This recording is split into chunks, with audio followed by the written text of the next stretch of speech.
Ray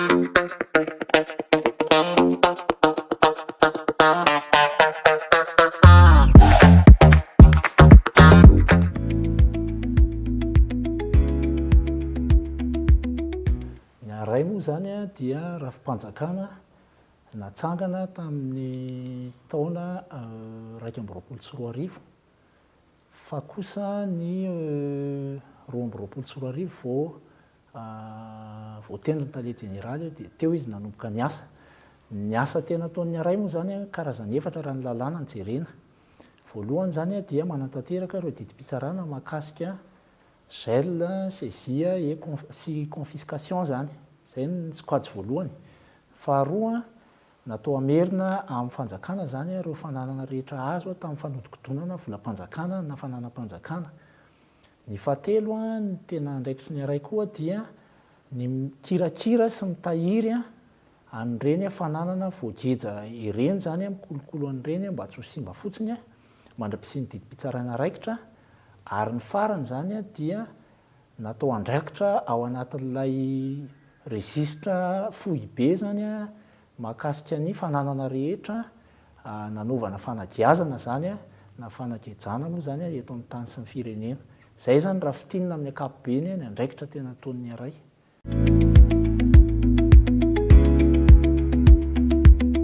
Ny saisie, gel sy ny confiscation moa zany tiako ihany manamarika mahasamihafa azy.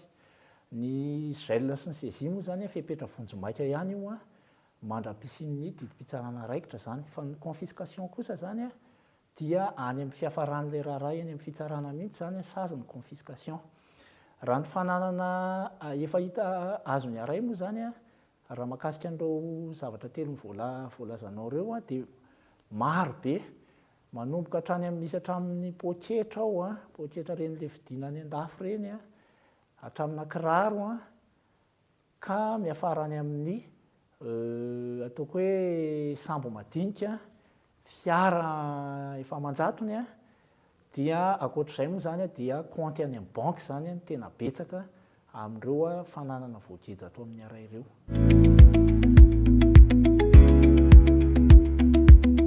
Tsara marihana aloha zany tsy ny Ray irery no misehatra amin'izay hoe famerenana amin'ny fanjakana ny harena azo tsy ara-dalàna izay. Satria raha vao misokatra mihitsy ny fanadihadiana eny amin'ny atao hoe police judiciaire na ny sampan-draharaha mikaroka fandikan-dalàna na ny bianco na ny administration publique spécialisée ohatra ny environnement, mine, dia efa azo atao tsara zany ny manao gel na saisie. Dia rehefa avy eo zany iny gel saisie iny dia ampitaina eny amin'ny fitsarana. Dia mamoaka indray zany pôle anticorruption ilay décision de confirmation. Dia rehefa aorianan'izay iny tonga ety amin'ny Ray. Ny fiaraha-miasa zany dia mavitrika zany raha eo amin'ireo sampan-draharaha rehetrarehetra misehatra ao anatin'ity fandikan-dalàna famerenana amin'ny fanjakana ny harena azo amin'ny tsy ara-dalàna ity. Ary indrindrandrindra moa zany ny Ray sy ny PAC dia voafehan'ny fanaraha-piaraha-miasa izay nisoniavin'ny rotota. Raha hiresaka samifinina isika dia efa betsaka ny fiaraha-miasa ny arahan'ny samifinina sy ny Ray ankoatran'ny fanofanana ny araha-manao. Satria rehefa misy fampiofanana ataon'ny samifinina na ny Ray dia matetika miara-dalana foana zany ireo rafitra anankiroa ireo manatosa an'izay. Dia ny bianco koa araka ny teneniko teo aloha tale jeneraly moa vao haingana ny voatendry dia efa niteny izy hoe ampiroboroboana sy atao mafiorina ny fiaraha-miasa ary efa ataoko hoe manga zany ny lanitra eo amin'ny fiaraha-miasa amin'ireo rafitra rehetrarehetra ireo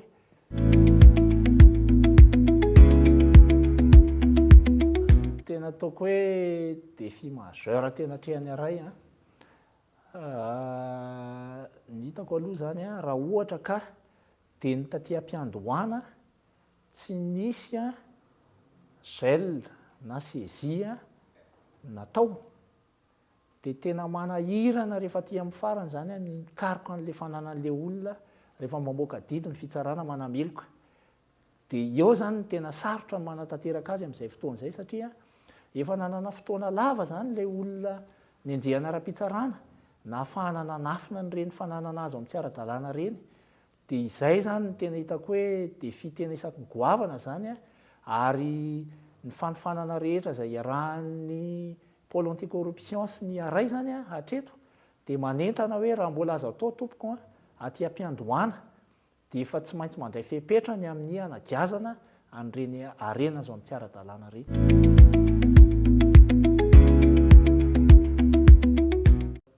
Ny anarana aloha tsy afaka hanonona ago fa kosa betsaka ataoko hoe na ireo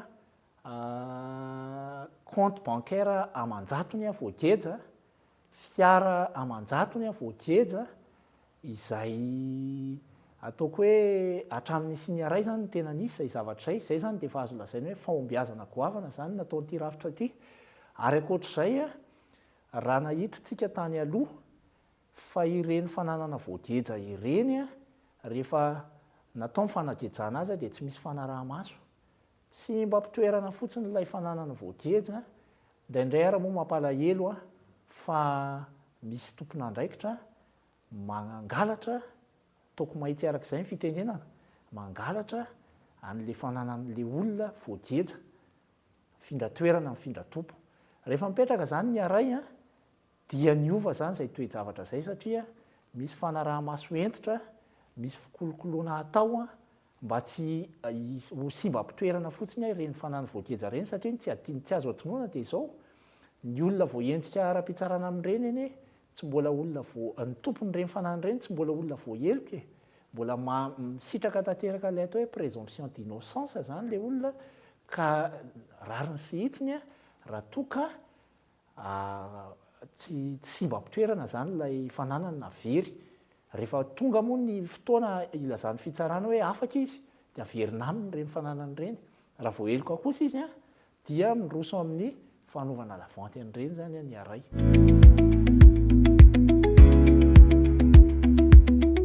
Raha ny fiarah-miasa iraisam-pirenena aloha zany hatreto amin'ny maha-mbola fotoana fohy no nampisehatra ny aray tamin'ity famerenana amin'ny fanjakana ny arena azo amin'ny tsy ara-dalàna ity roa taona nitsanganany tsy mbola misy zavatra tena concret fa kosa efa nisy raha itsika efa nangataka renseignement tany ivelany mahakasika olona enjehany eto Madagasikara hoe mba homeo anay ny mety ho fananan'ireo olona ireo. Torak'izay koa zareo tany ivelany efa nandefa indray mandeha teto amin'ny aray zany hoe mba mangataka izay mba homeo renseignement mahakasika ny fananan'ity olona ity mba hahafahanay manenjika azy. Dia ny zava-misy kosa nefa dia izao ny fiarah-miasa iraisam-pirenena zany misy karazany roa. Misy ilay ataontsika amin'ny teny vahiny hoe coopération formelle, le manaraka lamina sy rafitra procédure lava be, iny zany dia ela iny. Fa misy ilay coopération informelle zany izay fanakalozan'ny agence samy agence zany dia ireny zany no ahafahantsika ohatra anankiroa ny teneniko taminao teo, iny zany aloha no efa nisy teto amin'ny aray fa ilay tena hoe coopération formelle entre aide judiciaire ohatra mbola tsy nanao an'izany zany tsika hatreto.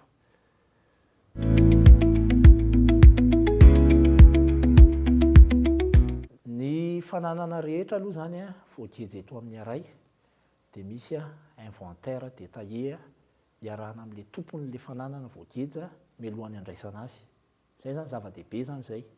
Raha momba ny fitantanana an'ireo fananana ireo tsy azo adino fa ny fitsarana dia afaka mangataka amin'ny aray tatitra hoe nataonareo inona sy nakaiza ny fananana napetraka iandreketanareo. Ary ny farany ny aray marafim-panjakana tompon'andraikitra azy dia manao tatitra isan-taona ampahabe maso io ilay hoe rapport public.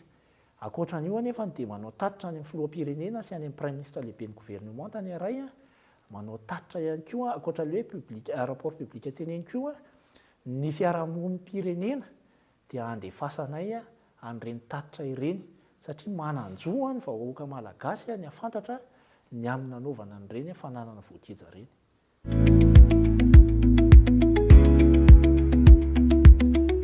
Raha lanceur d'alerte aloha zany a ny momba ny rehefa nametraka ny stratégie de recouvrement des avoirs illicites zany ny aray tamin'ny 2023 dia isan'ny napetraka tao anatin'izay pakady izay zany a ny fiarah-miasa amin'ny lanceur d'alerte sy ny journaliste d'investigation ary ny société civile.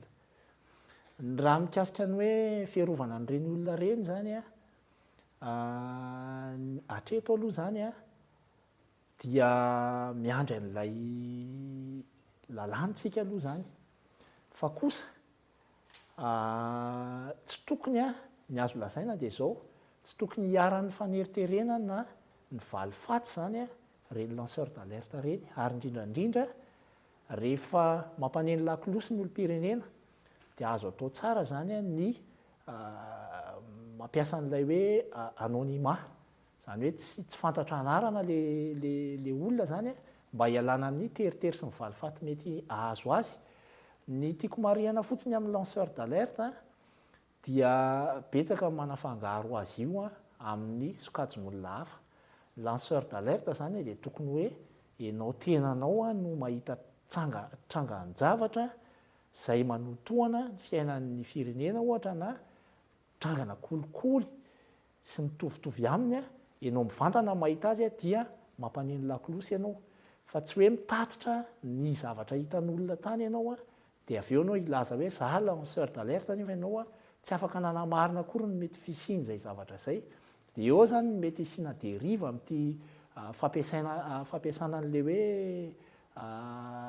fiarovana ny lanceur d'alerte izay fotsiny no olana kely eto amintsika fa tokony hipetraka zany ny fiarovana an'ireny sokajin'olona reny. Raha tsy izay koa dia tsy ahomby mihitsy ny ady amin'ny kolikoly satria raha ohatra ka ny olona mampaneny lakolosy indray no enjehana dia mbola ho sarotra ny ady amin'ny kolikoly eto amin'ny tany sy ny firenena.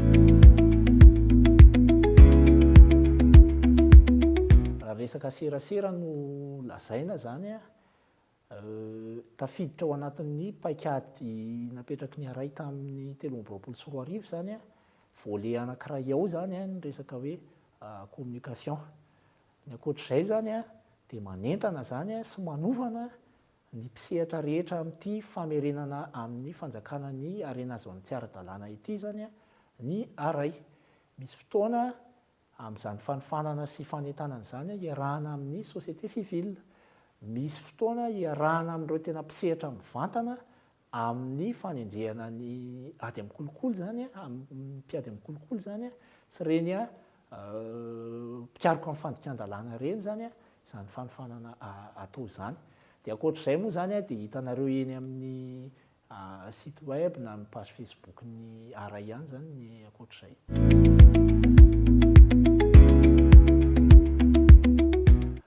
Raha tena tsika zany tokony miaina miaraka amin'ny vanim-potoana dia tena ilaina mihitsy ny fampiasana an'ireny teknôlôjia ireny. Anao ohatra anankiray tsotra be ohatra hoe ny aray zao tonga ny tokantranona olona anankiray izay misy hafananana tokony ho gejaina ho aminy eo, mikatona ny trano, midy ny vavahady, tsy fantatra hoe inona ny eo amin'ilay fa tamboho avo be ny eo. Dia azo atao tsara zany ohatra mampiasa drone mba ahafahana mijery hoe ao ve le fananana karohan'ny aray sa tsy ao. Izay zao ohatra tena mivantana amin'ny fampiasana teknôlôjia.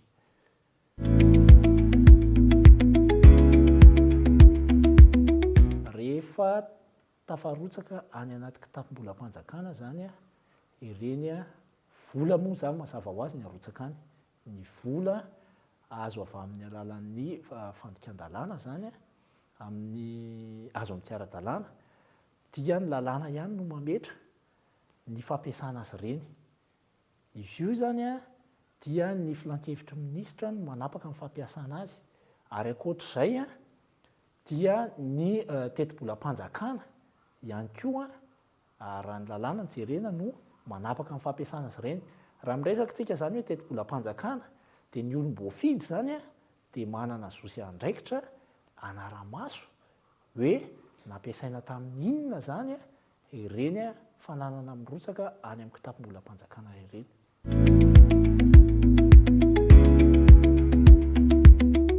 Raha ny hita aloha zany a dia mpisehatra ao anaty raharaham-panjakana, ireo zany a tena ahitana an'izay tranga izay zany. Tsenam-barim-panjakana ohatra reny be dia be anie ny hitantsika e, ohatra fotsiny hoe tompon'andraikitra mpitahiry a volam-panjakana dia mandositra miaraka amin'ilay vola rehefa avy eo dia tsy hita. Reny zany a no isan'ny betsaka zany a raha atao banky tokana ny zavatra hita hatreto.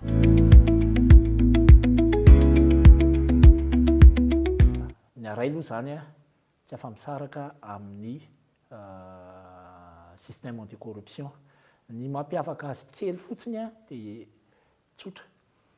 Teo aloha zany a raha nampiasaina ny ady amin'ny kolikoly dia hita hoe tsy tena mahomby izy io a satria misy olom-pirenena vonona hanao kolikoly, vonona hanodikodimpolam-panjakana dia vonona hanefa sazy dia rehefa avy eo a vita ny sazy a dia misitraka ilay vola sy harena azo amin'ny tsy ara-dalàna, na ihany koa nampiasaina mihitsy ary ilay vola nahodikodina mba hialana amin'ny mety ho fanasaziana. Ny zava-dehibe mampiavaka ny hatramin'ny Siny Aray zany zao dia miova ny fomba fijery hoe tsy tokony hisy olona intsony hisitraka harena azo avy amin'ny tsy ara-dalàna. Ataoko amin'ny teny frantsay ilay izy hoe pour que le crime ne paye plus. Zay zany zao a no ataoko hoe leitmotiv ny Aray zany.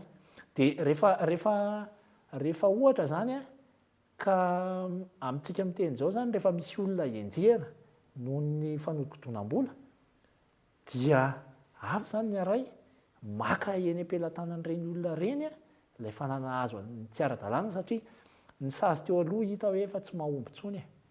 Tsy mahomby intsony zany ny fanagadrana sy ny mitovitovy amin'izany.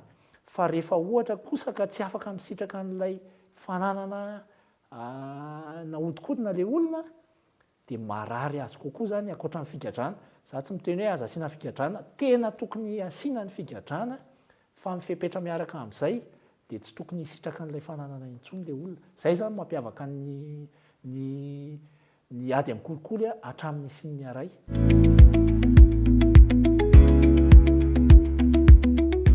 Voalohany aloha zany a tsika zany tsika miteny izao a dia eo ampametrahana ny paikadym-pirenena hiadiana amin'ny kolikoly manomboka amin'ny taona 2024 hatramin'ny 2024. Ny Aray zany a dia mandray anjara mavitrika ao anatin'izay a fametrahana ny paikadym-pirenena izay. Efa vita moa zany iny fakan-kevitra isaky ny faritany enina dia ho avy zany a ilay famaranana azy zany a atelier national zany a ametrahana izay paikadym-pirenena izay. Zay zany dia efa voalohany aloha zany a raha ho an'ny Aray. Fa ankoatran'ireo zany a ny Aray a dia mandray manentana sy mampiofana araka ny efa noteneniko tany aloha zany, manentana sy mampiofana zany ny Aray a mba hameloma maso a an'ity hoe famerenana amin'ny fanjakana ny harena azo amin'ny tsy ara-dalàna ity.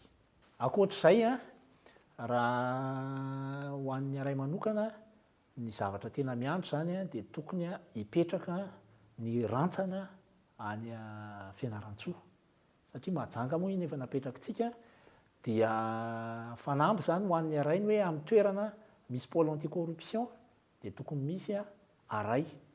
Ny pôle anti-corruption any Fianarantsoa raha sitrapon'Andriamanitra dia tafapetraka mialohan'ny faran'ity taona ity dia tokony hiazakazaka ihany koa zany ny Aray ametraka an'izay rantsana any Fianarantsoa izay. Ny fahatelo a ny fametrahana n'ilay atao hoe unité de traçage des avoirs criminels na UTAC. Io zany dia rantsana iray ato anatin'ny Aray natao anao enquête patrimoniale sy ikaroka nyreny fananana tokony hanaovana confiscation reny zany izay zany isan'ny ataoko hoe tena ampiroborobo aingana ny famerenana amin'ny fanjakana ny arenana zao amin'ny tsy ara-dalàna fipetrahan'io tahaka io, ary ny farany ny resaka fanarahana fiara-miasa iraisam-pirenena ianao teo dia isan'ny vina sy fanamby apetraka zany ny fidiran'ny aray ao anatin'ny initiative star sy ny globi. Reo zany rafitinina zany no hitanay hoe tena tokony ho maika zany. Raha ny vinavina ampiasana anazy io azon'ny fitsarana atao zany ny mangataka aty amin'ny aray hoe mba jereo hoe inona daholo ny fananan'ireto olona reto, dia anjaran'io tahaka io zany no mikaroka an'izay. Izay ny voalohany. Fa faharoa, amin'ny fanodikodonana volam-panjakana zany rehefa manonona sazy ny fitsarana dia misy an'ilay atao hoe confiscation en valeur. Raha ohatra ianao nanodikodina 200 tapitrisa dia didin'ny fitsarana ny iconfiskena ny 200 tapitrisa. Io anefany mety efa tsy hita intsony hoe nataony inona le 200 tapitrisa voadikodina, dia anjaran'ilay UTAC zany no mikaroka hoe aiza daholo ny fananana azo tamin'io 200 tapitrisa io, mbola mipirina any amin'ny banky ve io sa nividianana fiara ve io sa natao inona io, ary ankoatran'le hoe aiza daholo satria raha tsy tratra ny 200 tapitrisa, tsy hita zany lay nampiasan'le olona azy, dia mety fananana madio mihitsy no amerenana amin'ny fanjakana le volana hodikodina. Dia anjaran'ny UTAC zany mikaroka hoe ity mbola manana fananana izy trano atsenanina, io zany no gejaina mba ahafahana mamerina ny fanjakana le fananana voadikodina. Izay ny fiasan'ny UTAC zany. Tena misy mihitsy zany aloha ny zavatra tokony hovana, raha tsy teny fotsiny tsika hoe ny Itsivolana 2024 ohatra 2020 tamin'ny 5 Jolay 2024 mahakasika ny famerenana amin'ny fanjakana ny arena azo amin'ny tsy ara-dalàna, dia milaza fa eloka karazany 3 ihany no ahafahan'ny aray misehatra. Voalohany kolikoly sy ny mitovy lenta aminy. Ny faharoa ny famitsim-bola sy ny famatsiam-bola ny asa fampiroroana, ary ny fahatelo farany dia ny fanodikodonana vola na fananam-panjakana. Reo eloka 3 karazana ireo ihany zany hatreto no ahafahan'ny aray misehatra. Dia mahita zany zahay hoe ireo ohatra fotsiny hoe reny fanondranana tsokisoko ny harem-pirenena any ivelan'ireny tokony ahafahana anaovana recouvrement des avoirs, ahafahan'ny aray misehatra. Ohatra zany reny zany zao, zany hoe tokony velarina kokoa zany ny famaritana ny atao hoe arena azo amin'ny tsy ara-dalàna, kanefa lalàna ihany no ahafahana mamelatra an'izay zavatra izay. Faharoa ny didim-panjakana 224 tsipika 700 dia mametraka ny atao hoe restitution volontaire. Zany hoe misy olona ohatra nanodikodim-bolam-panjakana izy ka tranenina sy enjehany eritreriny ihany izy, dia te hamerina ny fananana voahodikodina aty amin'ny aray, dia azo atao tsara zany manao an'izay, kanefa tsy voafaritra mazava hoe inona zany mety ho takalon'izay. Tsy afaka enjehana ara-pitsarana ve izy, sa ena ve ny sazany, sa inona, satria tsy azo adiny dia izao, tsy hisy olona amerina tsitrapo mihitsy ny fananana nahodikodina izany raha toa ka tsy misy mesure d'accompagnement miaraka amin'izany. Raha ty Afrika zao i Rwanda zao, i Angola zao no isan'ny nampiasa an'io restitution volontaire io, dia tena nahazo vokatra tsara zareo, nahazo vokatra tsara satria raha tsy diso ny fitadidiko tamin'ny voangana nanaovany azy eo amin'ny 5 millions de dollars teo zany nisy namerina tsitrapo. Raha oharina amin'ny eto amintsika zao ny totalin'ny fananana voageja sy ny gel eo amin'ny 1 300 000 na 1 400 000 $ eo, zany hoe efa nanovana exécution zany ireo 7 milliards d'ariary mahery eo zany le izy, nefa nyle naverina tsitrapo nendry zareo 5 millions de dollars, dia mahomby zany io famerenana tsitrapo io, fa tokony misy mesure d'accompagnement araka nyvoalazako teo fotsiny no mbola tsy ampy. Ary ny farany raha mikasika fanovana ihany tsika amin'ny resaka lalàna dia tokony hapetraka eny anivon'ny haute cour de justice na ny fitsarana avo zany ilay antsoina hoe chambre de saisie et de confiscation des avoirs. Io zany any amin'ny pôle anticorruption zany efa misy an'io, fa tokony hapetraka zany io eny anivon'ny haute cour de justice, satria ny fanenjehana tompona ndraiky mpanjakana ambony dia tokony arahana fanagejana fananana ihany koa. Tokony fanovana atao amin'ny lalàna ihany koa zany ilay hoe affectation, mialatsiny amin'ny teny frantsay ny affectation an'ireny fananana azo reny zany, satria itsika zao ny fanjakana raha ny aray manokana zao ohatra mbola manofa trano anie, tsy manana foibe toerana azo manokana, raha misy zany ohatra trano vo confisqué dia azo eritreretina tsara ny tsy fanaovana lavanty an'ireny fa ampiasaina amin'ny tokony ho izy.